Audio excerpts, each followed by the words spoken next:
Esse podcast é patrocinado por Agastur, tornando viagens em experiências inesquecíveis. Queridos amigos e amigas do podcast Dimensões, agora aqui na Isto É, numa nova temporada, né? Muito feliz de estar novamente com vocês. Minha convidada de hoje, vou dar algumas dicas dela. Vou ler aqui para vocês. Ela se especializou em marketing e comércio exterior. Mas como é que ela vai falar de espiritualidade? Aguarde. Fez mestrado em arqueologia clássica e em yoga. Viajou para mais de 40 países. Morou na África do Sul, na Suíça e na Índia. E neste último país, decorrente do contato com essa cultura indiana, a minha amiga Cristiane Curi mudou um pouco a sua vida. Tudo bem, Cristiane? Tudo, e você, Rosana? Obrigada pelo convite. Mas que currículo grande você tem e como é que foi esse turning point, né? Você viajava tanto para 40 países porque era uma busca? Eu acho que sim, desde sempre. Eu acho que desde que eu me conheço por gente, eu perguntava para mim mesma quem sou eu e o que eu vim fazer aqui. E foram muitos caminhos, né? Eu morei na Alemanha também, que eu fui estudar alemão, morei na França, morei na África do Sul fazendo um traineeship depois que eu me formei na GV, porque eu sou formada na GV, né? Enfim, as coisas foram indo até que o mundo e a vida, né, me levou para a Índia. E aí lá eu descobri a meditação e aí eu caminhei um novo caminho. Eu sou uma nova pessoa depois da Índia, né? Antes dessa Índia, antes de você encontrar um caminho, porque eu sempre falo, a busca pela espiritualidade ou pela religião ou pela cultura espiritual vem sempre às vezes decorrente de algum problema que você estava tendo. Você teve alguma solidão, alguma depressão? O que você estava, um vazio que você tinha? Não, era mesmo essa questão, sabe? Minha família era católica, né, no Brasil, e eu nunca rezava, mas eu conversava com Deus. Desde pequena, desde 5 anos eu me lembro disso, de perguntar o que eu estou fazendo aqui. Então eu fui procurar, eu acho que eu sou um pouco mais mental, apesar de ter essa ligação espiritual, eu fui procurar terapia. Então, com 20 e poucos anos, 25 anos, não me lembro. Nossa, jovem, Cris. Já estava com esses questionamentos, não, interessante isso. Não, e aí eu fiz 7 anos de terapia junguiana, participava de grupos de estudos, mesmo sendo administradora, porque eu queria saber o significado mesmo da vida. Era uma busca pessoal do significado da vida. E nessa busca, assim, descobri várias coisas, fiz, né, a coisa das deusas gregas. Eu era apaixonada pela Grécia, pela coisa das deusas gregas. Fui para a Grécia, obviamente. Mas foi indo até que eu acabei conhecendo uma pessoa que fazia a meditação. Na época eu nem sabia o que era isso. Imagina, não tinha feito meditação. Aí eu já tinha 33 anos. E aí essa descoberta, né, através da meditação mesmo, do silêncio e eram meditações do Osho, né, que é um mestre indiano, e aquilo mudou minha vida. A primeira meditação que eu fiz na minha vida, eu me lembro até hoje, que eu saí, eu nunca usei droga, não fumo, eu sou uma pessoa que nunca curti essas coisas, mas eu saí, as luzes eram muito fortes, o vermelho era muito vermelho, o verde vinha em minha direção, e eu falei, o que está acontecendo comigo? É como se eu tivesse tirado, acho que uma camada, né? Porque é aquela coisa da cebola, né? Da gente vai tirando camadas da nossa vida. A terapia, durante 7 anos de terapia, foi um caminho de tirar várias camadas. Mas aí, a partir do momento que eu descobri a meditação e que eu comecei a meditar, não consegui ficar aqui. Então, foi em outubro, mais ou menos, de 96. Em dezembro, eu fui para a Índia. E aí eu passei praticamente 3 anos morando na Índia. A arqueologia, eu estudava arqueologia na época, e eu inventei uma história para mim, que ela não me ouça aí hoje. Eu inventei uma história para minha orientadora, que era um amor. Eu estava com meu mestrado pronto, e eu não defendi a minha tese, porque eu falei, eu vou defender a tese para quem? Né? Para o outro? Não, isso é para mim, né? E aí a hora que você descobre a meditação, o silêncio, e eu comecei assim, a encontrar aquela razão de toda aquela busca, né? A essência de tudo aquilo.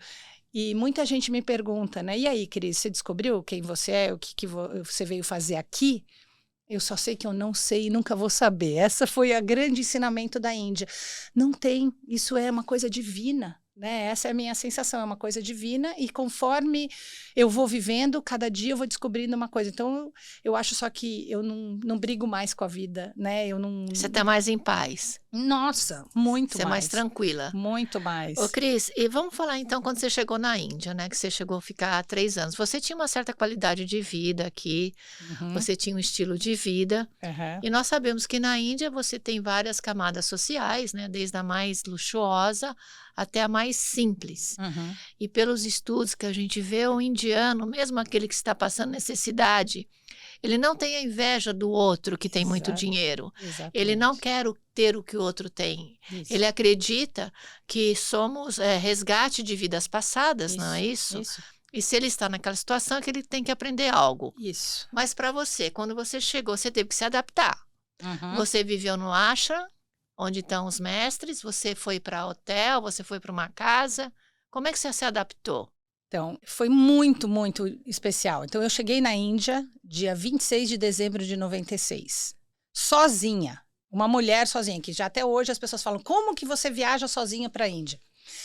Tudo deu certo porque era o meu momento. 96, não tinha internet, não tinha Google, você não sabia. Então, assim, alguém tinha me dado um contato de um hotel. Então, a primeiro momento, eu cheguei, eu ligava para esse hotel, consegui fazer uma reserva nesse hotel, e fim de ano, né? Aí eu reservei por 10 dias e eu pedi para eles me mandarem um táxi para Mumbai hoje, né? E aí eles me mandaram. Aí eu chamo Cristiane Curi. Cris Curi. O que eles escreveram? Cris Curry. Né? Então, até hoje, várias vezes as pessoas... Brincadeira. Não é brincadeira, eles se confundem, eles não sabem o que é curry. Eles falam curry, eles escrevem meu nome com 2 R's. Entendi. E é com um R só, né? Mas, enfim, ele era o último da fila ali que tinha para esperar com umas plaquinhas. Foi um primeiro choque. A viagem demorou 6 horas de carro, depois de quase 20 horas para chegar na Índia. Mas, assim, eu estava muito pronta para aquilo. Você estava na viagem espiritual, na verdade. Total. Era uma vivência, né? Total. E essa vivência estava tirando, como você falou, suas camadas, né? Exatamente. E aí, quando eu cheguei, tudo fluiu, tudo deu certo. Eu fiquei nesse hotel por 10 dias. Isso ficava a 1,4 quadra do ashram do Osho, que era o mestre que eu seguia na época. Porque isso mudou na minha vida depois, não é quem eu sigo hoje. E eu fiquei durante 10 dias lá e o pessoal falava, você é louca, é muito caro. E realmente era muito caro você ficar uma noite de hotel, enquanto que todo mundo ficava no ashram, não podia ficar fácil, não era fácil ficar. Então, as pessoas alugavam um quarto, um apartamento, e aí me ajudaram. Depois de 10 dias eu fui para um apartamento. E, obviamente, o que você falou, eu tenho um padrão aqui que não era lá. Mas, assim, eu fiz faxina de cima a baixo, porque estava tudo sujo, bagunçado. Mas eu fiz a casa do meu jeito. O colchão no chão de coco, de fibra de coco. Mas eu estava tão feliz. E cada trabalho que eu ia fazendo lá, eu fiz muito. Eu passava o tempo inteiro em trabalhos de terapia e meditação. Sempre a terapia do Osho é com meditação. O Osho, eu acho que foi muito bom para tirar mais uma camada depois da psicologia, né, da terapia. E assim, eu fui me limpando com tudo isso e eu tive várias experiências muito profundas. Eu fiquei 3 meses no começo na Índia, depois eu voltei para organizar minha vida de vez aqui, poder voltar para morar mesmo, para ficar na Índia, né? Que idade você tinha na época? 33. Idade de Cristo. Exatamente, eu sempre pensei nisso. Eu tinha 33. Agora eu quero voltar um pouquinho. Você foi com os ensinamentos do Osho. E eu conheço alguma coisa do Osho, mas o que te atentou a ser do Osho? Era a praticidade da história dele ver a vida? Porque eu sei que o Osho fala muito que você tem que enfrentar os seus problemas e não jogar embaixo do tapete, né? Eu aprendi isso com o Roberto Chiniachik. Um beijo pro Roberto Chiniachik. Mas o que do Osho que você ficou em você? Olha, me lembro que a minha amiga norueguesa, que foi quem me apresentou o Osho de uma certa forma, ela me deu um livro que chama Golden Nuggets, do Osho. Eu comecei a ler aquele livro e cada frase que eu lia, eu falava, como é que ele sabe o que eu sinto no meu coração? Então, assim, eu nem sabia quem era o Osho. Depois eu descobri quem era o Osho. Eu não sabia nada, eu só estava lendo uma pessoa e eu estava impressionada com o que eu lia. Porque é como se ele estivesse entendendo a minha alma. Mas era tudo muito sutil, porque eu não sabia nem o que eu ia fazer. E essa minha amiga norueguesa, a Bente, ela me indicou participar, e ela escreveu uma carta na época, né, em 96, que era para eu participar de um fim de semana, uma pessoa que veio da Noruega para o Brasil, e foi aí que eu comecei a fazer as meditações. Então, assim, eu não fui procurar o Osho. O Osho veio para mim, eu falo isso. Mas você aceitou o sinal. Total, porque assim, a irmã dela tinha morado na comunidade, né, em Puna, e eu não entendia nada, eu não sabia nada, e ela tinha ido visitar a irmã, mas ela não era desse mundo, nem eu. A gente se conheceu trabalhando, na época que eu trabalhava como administradora, não tinha nada a ver, né? Não tinha nada do lado espiritual. Só que aquele livro realmente me mudou. E aí, o Osho, é o que eu te falo, ele tira camadas. Então, eu fiz 7 anos de terapia, e aí eu cheguei lá e fiz um Primal Feeling, um grupo de 5 dias, que eu fui mais fundo do que 7 anos de terapia, naquilo que era, vamos dizer, as dores da infância. Óbvio, todo mundo tem, né? Pai e mãe, querendo ou não querendo, a gente tem gratidão a eles, mas eles são aquilo que cutuca a gente, né? Então, assim, quando eu fiz esse Primal Feeling, sabe, foi uma limpeza. Eu fui me limpando. As camadas, cada vez mais no Osho, foram desaparecendo. E foram 3 anos, né? No total, eu saí de lá em 99. E aí... Não sei se eu devo já contar, porque eu sou falante. Não, eu acho ótimo ser falante. Aliás, o nosso programa gosta que a pessoa fale mesmo. Foi aí que depois você disse que você se aprofundou assim, na cultura indiana e se aprofundou nas terapias holísticas, na yoga e demais ações. E, enquanto isso, você largou a executiva, deixou de lado. Sim, a executiva abandonei. você colocou numa caixinha, falou... Total, fica aqui, total. faz parte da minha biblioteca de vida, Isso. agora eu estou no outro momento. Total. A família ficou super, né? Meu pai quis me deserdar e tal, o paizinho já faleceu, infelizmente, mas assim, ele fala que não, mas eu deixei, a minha família tem uma indústria e tal, e eu não quero nada a ver com isso, eu vou cuidar da minha vida porque era o objetivo. Essa sensação sua, que eu acredito e já vi algumas vidas passadas minhas, você acha que traz de vidas passadas na sua vivência na cultura indiana? Você fez alguma meditação que você chegou a se ver em vidas passadas? Então, fiz logo de cara, quando eu conheci esse norueguês que veio para o Brasil em 96, eu fiz uma sessão de vidas passadas com ele na primeira semana. Foi a coisa mais forte do mundo. Eu fui para uma vida que eu era uma sacerdotisa de Ártemis na Grécia. Lembra que eu falei que eu gostava muito da Grécia? E um outro, eu era um alemão. Os dois tinham passados muito duros, eram muito rígidos. E aí, o que era muito legal do trabalho dele, e que eu acho que tinha muito no trabalho do Osho, era o que isso serve para você aqui e agora. Porque meditar é viver aqui e agora. Eu ficar pensando só na minha vida passada, né, como eu morri como a grega, ou como eu morri como aquele alemão, o que eles levavam, né? Ele levou até o momento da morte, me perguntou qual é a mensagem que você tem para ela aqui agora. E a mensagem nos 2 casos, e foi junto, no mesmo, foi muito forte, foi don't be so hard on yourself. Não seja tão dura com você mesma. E é uma coisa que eu sempre fui, muito exigente, muito perfeccionista, até hoje. Não é que você limpa totalmente, né? Mas assim, hoje eu tenho mais consciência, né? E o que eu ia dizer é assim, a minha vida mudou muito depois que eu conheci o meu segundo mestre, porque o Osho foi uma abertura de portas, de caminho, abriu, first step, mas na verdade eu me considero hoje uma praticante de Advaita Vedanta. O que é? Você conhece? Já ouviu falar? Advaita Vedanta, não. É não, Dvaita é dualidade, é a não dualidade. Então, o que quer dizer o ensinamento, né, Vedanta, o ensinamento do Advaita, é a gente descobrir quem a gente realmente é, não é o dual. Enquanto a gente estiver na Terra, aqui, encarnado, a gente vai viver tanto o polo positivo quanto o negativo de tudo. O branco, o preto, o alto, o baixo, o gordo, o magro, tudo isso faz parte da vida aqui.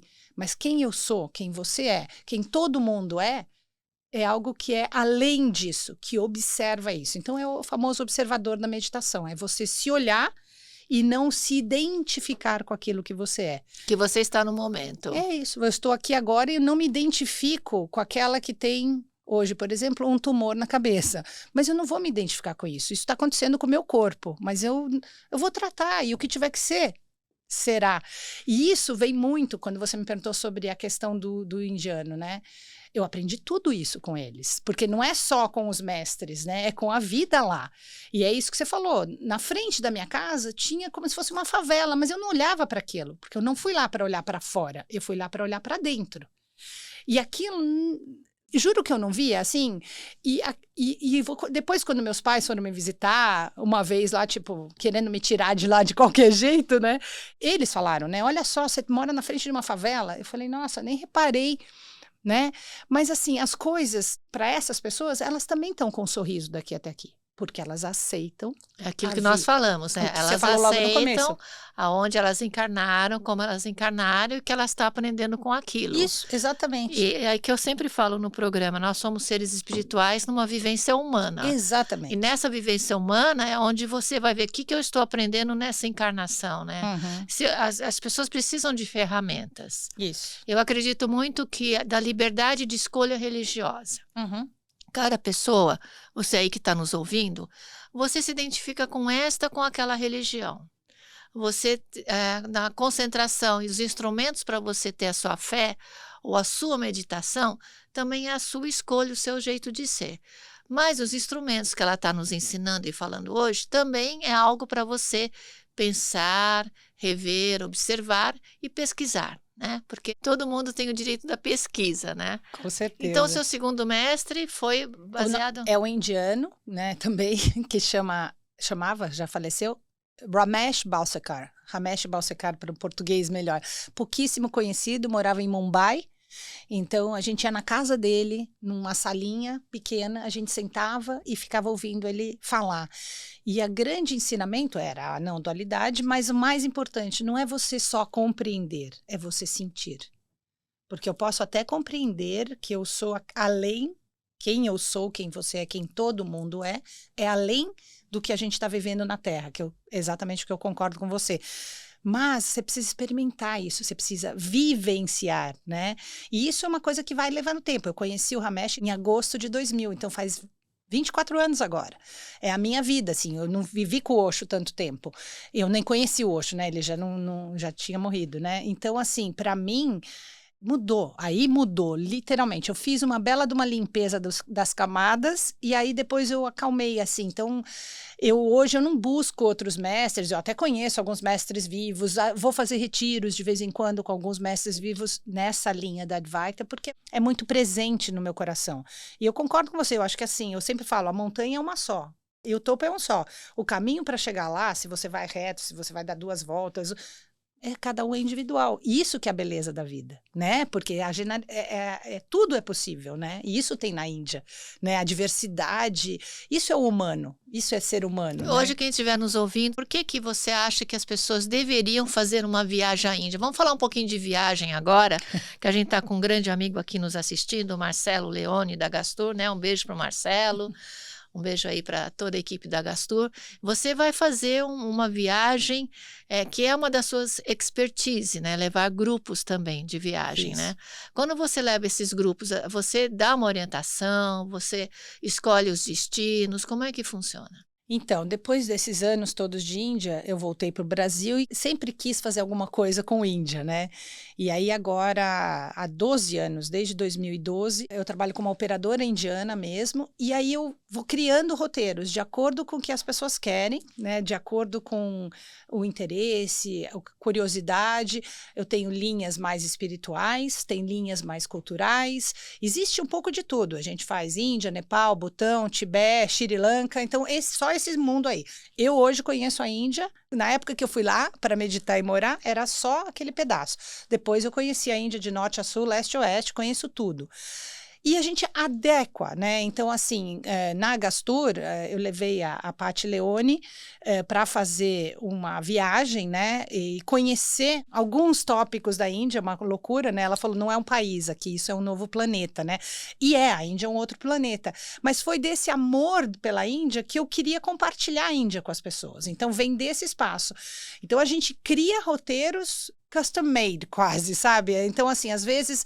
mais Bem de individual conforme o grupo. Aí você conhece o grupo, você vê o que o grupo está esperando, porque como você falou, por exemplo, no meu caso, se eu fosse para a Índia, eu gostaria de abrir mais o meu terceiro olho, de conhecer mais a parte da cultura, né? A sabedoria indiana, né? Uhum.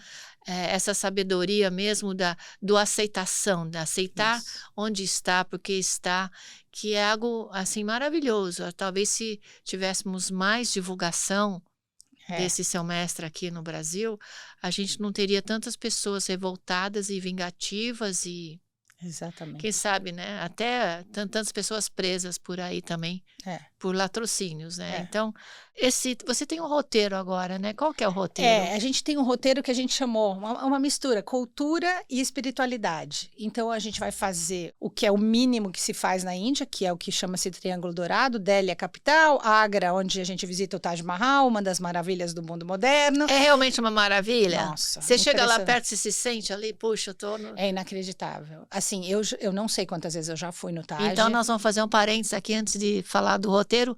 Conta para os nossos ouvintes o que é o Taj Mahal, por que ele existe, qual é a história? Então, o Taj Mahal é um monumento, né, que é um mausoléu que foi construído por Shah Jahan, um imperador na época da Índia, que era um muçulmano.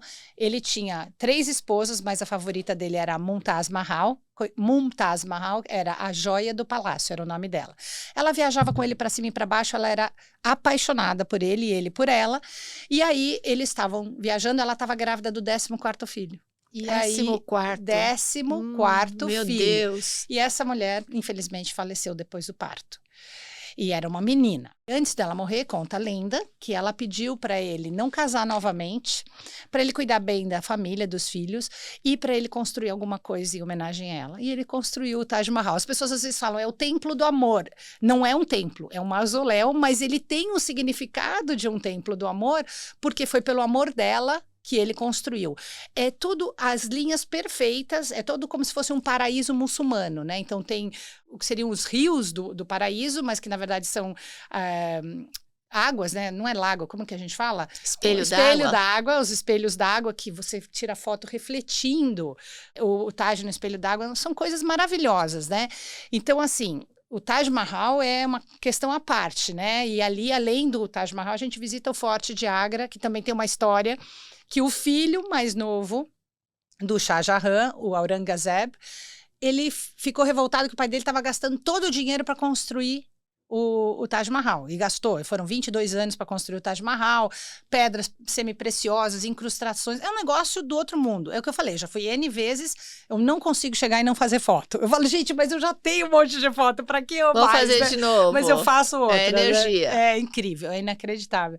E aí, o filho dele, não sei se você sabe dessa parte da história, ele matou o irmão mais velho, os irmãos mais velhos, que poderiam pegar o lugar dele, e aí ele era o próximo, e aí ele pegou e prendeu o pai dentro do Forte de Agra. E o pai dele passou, Shah Jahan, os últimos 8 anos da vida dele preso.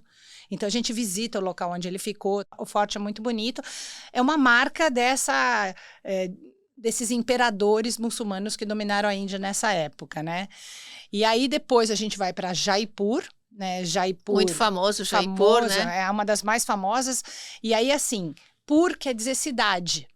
Jaipur. Jai é a cidade de Jai. Jai é o Jai Singh, na verdade, que é o Marajá, que era o dono daquela região. É como se fosse na Europa os feudos. Então, cada cidade do Rajastão, Raj é rei, eles tinham um reinado. E aí, o reinado do Jai Singh é Jaipur, né? Aí, de lá, que é a famosa cidade cor-de-rosa, que ele pintou todos... Ele fez uma cidade planejada, e ele tem o palácio da cidade dele, que ele construiu até hoje. É tudo cor-de-rosa? É tudo pintado de um tom que é mais um salmão do que um cor-de-rosa. Mas é porque ele pintou uma primeira vez, achou que ficou bonito para receber o príncipe inglês, e aí ele manteve até hoje. E é tudo, assim, nessa trajetória, é tudo muito organizado, as pessoas... É como um lugar turístico, mas que dá para sentir energia ainda, né? Não tem como, né? A Índia tem mais de 1 bilhão e 400 milhões de pessoas. Não tem como você não sentir a vida ali, né, o tempo todo. E é um aprendizado em cada lugar que você vai. Então, assim, você vai orientando as pessoas. Sim, eu tenho um guia local junto, né? Porque a gente nunca nem pode ir sozinha. É muito encontros antes, durante e depois, porque a Índia nunca sai de você, né? E só para fechar o roteiro, depois de Jaipur a gente vai para Udaipur, que é a cidade do Uday Singh, que é na beira do lago, maravilhosa. E de lá a gente termina em Rishikesh, que é a capital mundial do yoga. Então fica à beira do rio Ganges, num lugar que é limpo, maravilhoso, que dá para a gente tomar banho, dá para fazer rafting no rio, dá para a gente meditar, fazer yoga, relaxar e absorver todos aqueles ensinamentos que a gente tem durante qualquer viagem pela Índia, né? Até eu agora fiquei babando com essa viagem, então Marcela, vamos, olha. hein? Falei, que viagem linda. Vou deixar o telefone aí da Gastur, o site, tudo para o pessoal que se interessar. Mas se você quiser, tá só me ouvindo, não está nos vendo, veja a Gastur Faria Lima, que eles têm lá. Entra no clique lá, Gastur Faria Lima, no Google, no Instagram da Cris. Indoásia Brasil.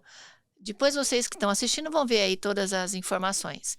E vamos voltar um pouquinho então dessa experiência. A Índia é para qualquer pessoa? Estou dando um exemplo de quem está nos ouvindo. Eu já sou ligada na espiritualidade, mas meu marido é muito racional. Eu consigo ir com meu marido? Nem sempre. Eu sou muito sincera. Não adianta a gente falar uma coisa que não é verdade. Então, o que acontece? Eu tenho 90% de mulheres viajando comigo, porque a sensibilidade é mais do feminino. Não é porque... Ainda, não é, né? Apesar que tem muita gente, né? Vamos abrir não, e não é do aí. homem nem da mulher, é do feminino. Então, assim, sabe? Já tive casais, mas eu tenho... Por exemplo, se você comparar com alemão, inglês e francês, eles só viajam em casais. Sem problemas. Mas brasileiro ainda é um povo que o homem é mais machão, entendeu? Então, às vezes, é raro. Eu acho que eu tive 2, 3 vezes que o homem que queria ir, a mulher é que não queria.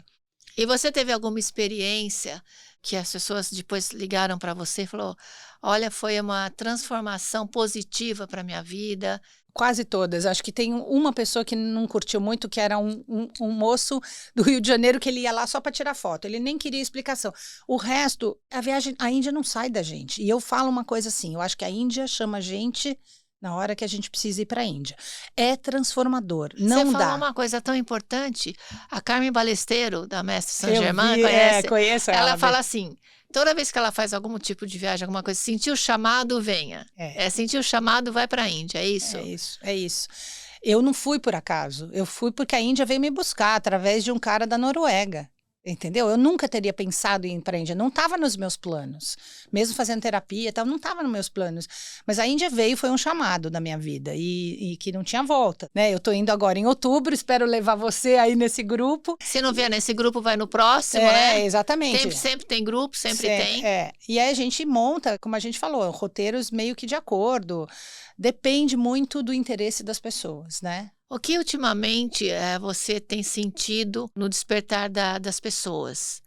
As pessoas estão despertando, as pessoas estão ficando solitárias por causa da internet, por causa dos aparelhos, ou tem grupos e grupos? Eu acho que tem as duas coisas. Eu acho que a gente está num momento de muita luz. E outro dia, conversando com uma amiga, obviamente, do meu mundo, essa luz mostra muita escuridão também. Por isso a gente vê muita coisa pesada. Mas quando a gente é da luz, eu foco na luz, eu nem olho para o lado. É meio que aquela história da Índia, eu não vi que tinha uma favela na frente do meu apartamento, porque eu não estava lá olhando para fora, eu estava olhando para dentro. Eu acho que hoje a gente está vivendo num momento planetário muito forte. Eu acredito nisso, eu medito nisso e, né, é o que eu te digo, eu acho que as coisas, a gente tem que estar aberta para isso, né? E a Índia, ela... é vibrante tudo isso, né? Então, tem o caos da Índia, tem o barulho, tem as buzinas, mas você vai lá ficar focada nisso ou você vai lá para ver? E é o que você falou, mesmo você estando no Taj Mahal, você vai ter contato com um indiano normal, porque ele vai visitar o Taj. Tem mais indiano do que estrangeiro, né? Então, não é só um ponto turístico, né? Uma atração. É um lugar que você sempre vai aprender, mas tem que estar vindo do teu coração. Né? Eu acho que é isso. Você, nas suas meditações, você chegou a sair do corpo? Teve alguma projeção astral? Eu tive coisas bem Conta diferentes. Pra gente! Não, mas Conta pra gente! Mas são coisas tão pessoais e que Não que assim eu tenha. Eu estou. Mas assim, como eu não sou mais quem eu sou. Você vê o seu corpo mesmo e aquilo vem depois de meditações bem profundas. Eu tive isso as primeiras vezes na Índia. Né, nos primeiros grupos que eu fiz, que reduz a alimentação, que fica acordado mais horas, uma coisa do Osho que era uma coisa forte, né? Hoje em dia são formas diferentes dessas experiências, sabe? Que é uma coisa que eu sinto que é muito mais presente e mais sutil ao mesmo tempo. Então, assim, porque eu vivo mais tentando estar aqui agora. E nesse estar aqui agora, eu tenho certeza que você, cada vez mais, obedece sua intuição. Óbvio, não tem Intuição outra. coordena o teu caminho. Sem dúvida, sem dúvida. É o coração que manda, né? Que ela tem uma figurinha que tem um cérebro e um coração, né? O cérebro fica querendo puxar, mas quem tem que puxar é o coração. Então, é a intuição, é o feeling. E isso, quanto mais presente... Então, essa é assim, o meu caminho, Advaita Vedanta é um caminho que chama Jnana Yoga. Jnana quer dizer conhecimento, então é a yoga do conhecimento. É menos Hatha Yoga, é menos Bhakti, é menos devocional, é menos exercício, é mais compreensão. Mas é uma compreensão que te leva para um espaço que é de silêncio. E é o aqui agora, é a presença. Então, por exemplo, eu lembro de um... Não é uma fuga. Sabe ela Não. está falando uma coisa extremamente importante? Você não vai para nenhum destino, nenhum portal espiritual para fugir, mas para você se reconectar com o sagrado e viver seu dia a dia. E você ficar menos, talvez, vamos dizer, triste, fechado ou sentindo vazio dentro de você, porque você consegue trazer o ensinamento da sua alma para a vida que você escolheu encarnar agora. Seria isso, né? Seria isso, exatamente. Vamos falar um pouco do perdão. Eu adoro falar do perdão aqui, porque eu sei muito bem que o indiano, a cultura indiana, trabalha muito esses valores, né? Então, o meu mestre, ele tem um livro que foi o meu preferido, que chama Sin and Guilt, né? Pecado e culpa. Então, pecado e culpa. A gente não tem pecado e culpa. Isso é uma coisa que a gente carrega por a gente ter nascido no Ocidente. Então, a nossa educação judaica cristã tem um quê? Tem o primeiro pecado, né? A maçã que a Eva comeu. Então, hoje, nasce uma criança. Eu me lembro que em 99, quando a minha sobrinha, que se forma hoje em medicina, Amandinha, beijo. Quando ela nasceu, eu já estava na Índia, né? Na época de Índia, eu vim para o batizado dela e eu me lembro que ele fala, né? Vamos tirar os seus pecados. Como que uma criança que acabou de nascer pode ter pecado? Então, o perdão, né? Você me perguntou do perdão, mas o perdão é quando você tem culpa ou pecado. Quando você percebe que na vida tá tudo certo.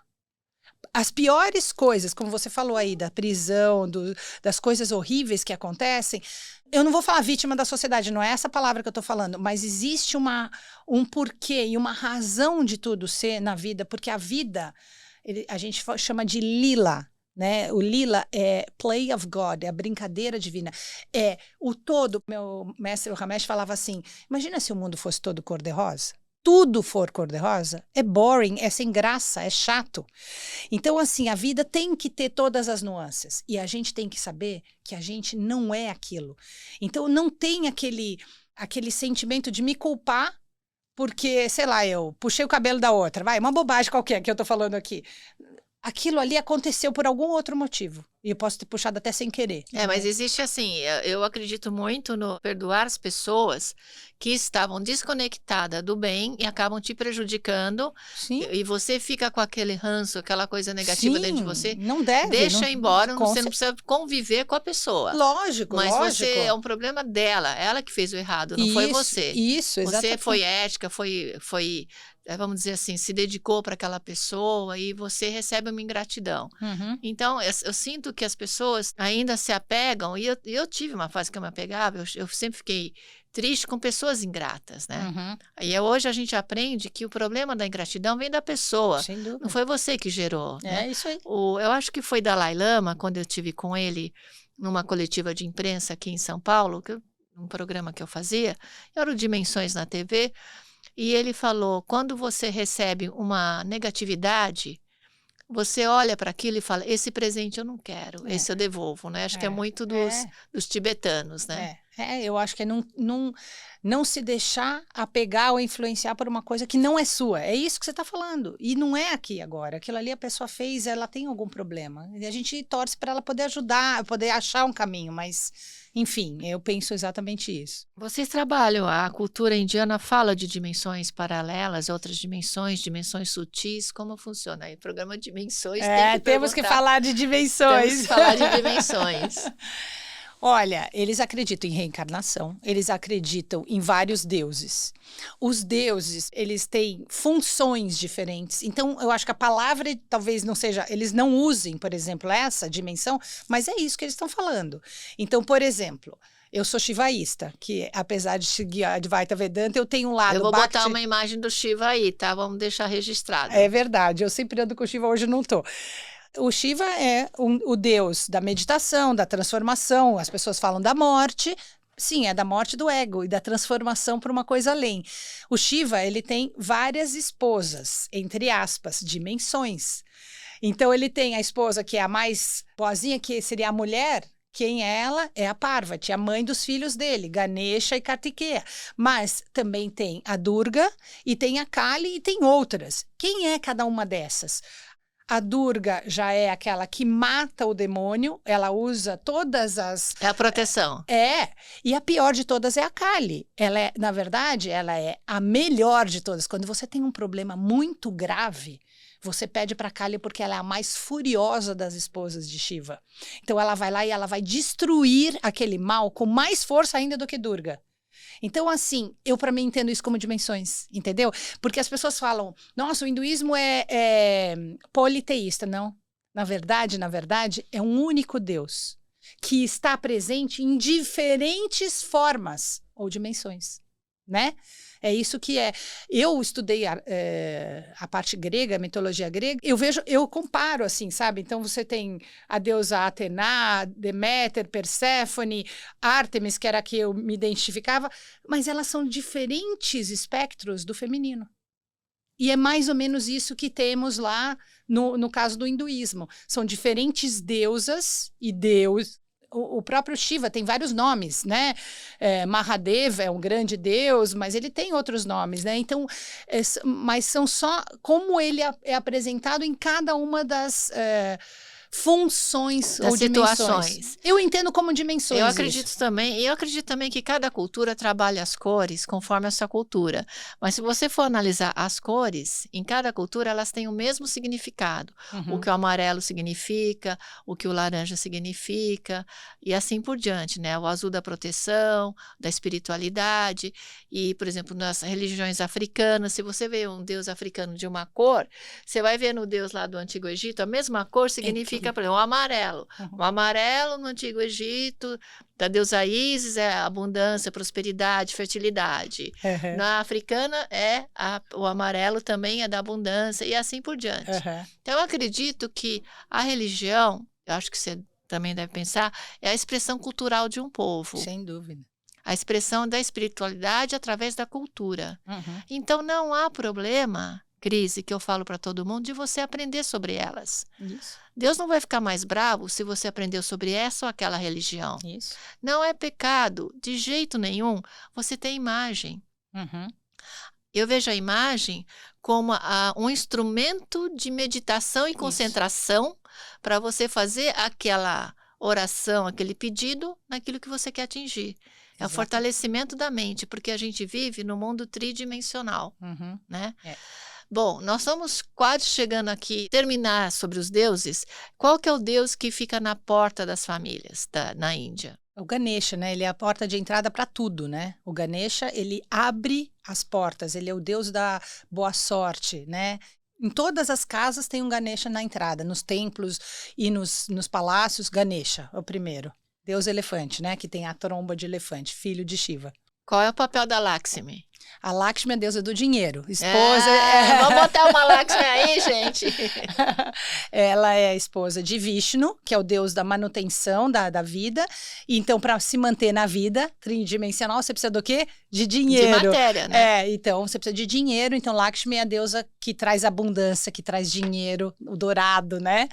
É. Isso aí. E aquela festa colorida da Índia. É o Holi, o festival Holi. Ó, vamos botar umas imagens aí desse festival, que é uma... Aliás, estão copiando aqui nas adolescentes, nos como é que chama? Nos acampamentos.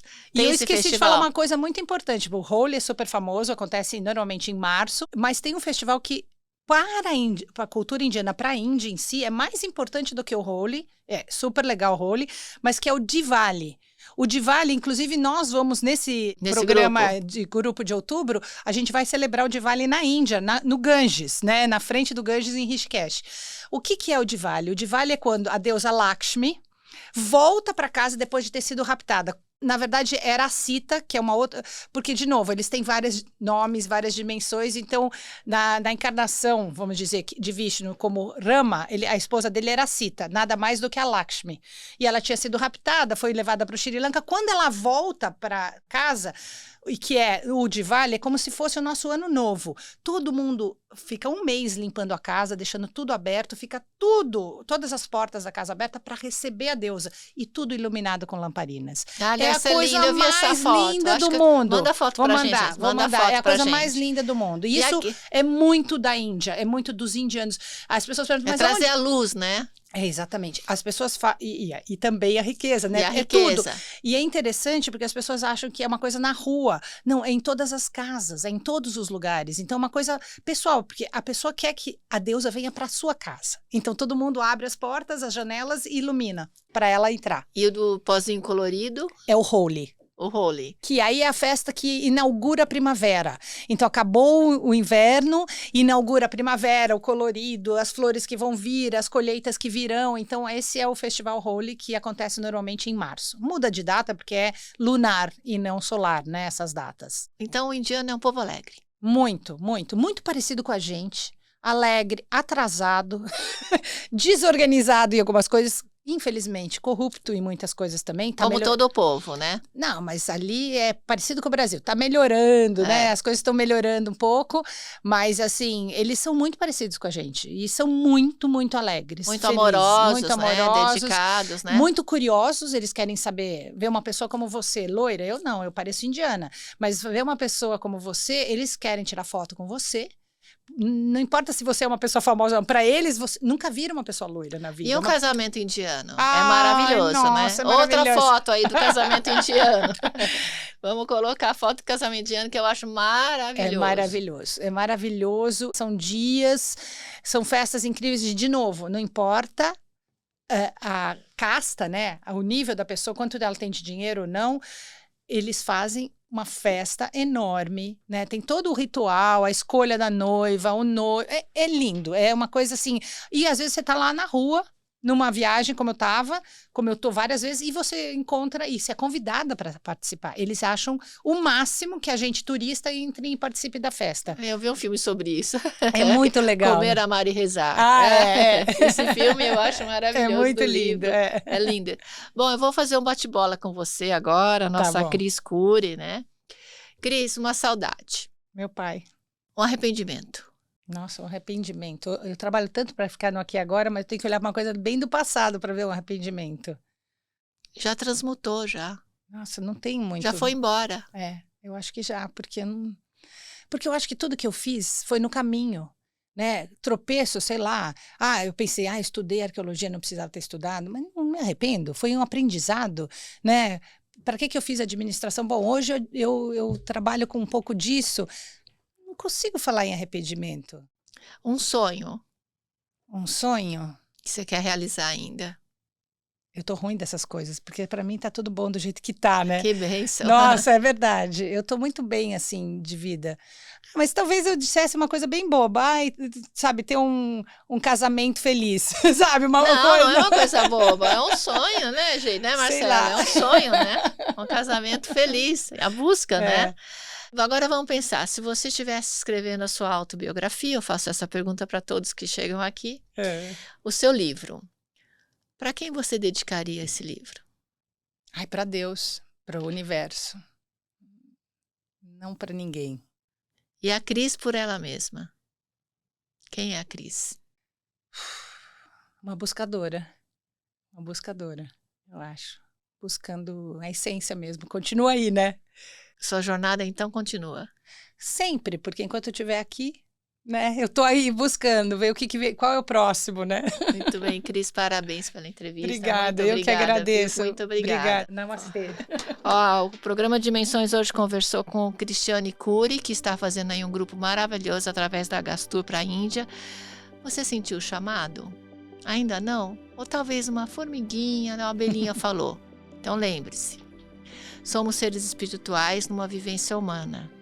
E a experiência é que vai tirar essas cascas, camadas que fez você chegar aqui até agora. Mas para te fazer feliz. Como diz o nosso amigo, né? Sempre é tempo de amar, sempre é tempo de viver, sempre é tempo de ser feliz, sempre é tempo de dar tempo ao tempo. Até o próximo.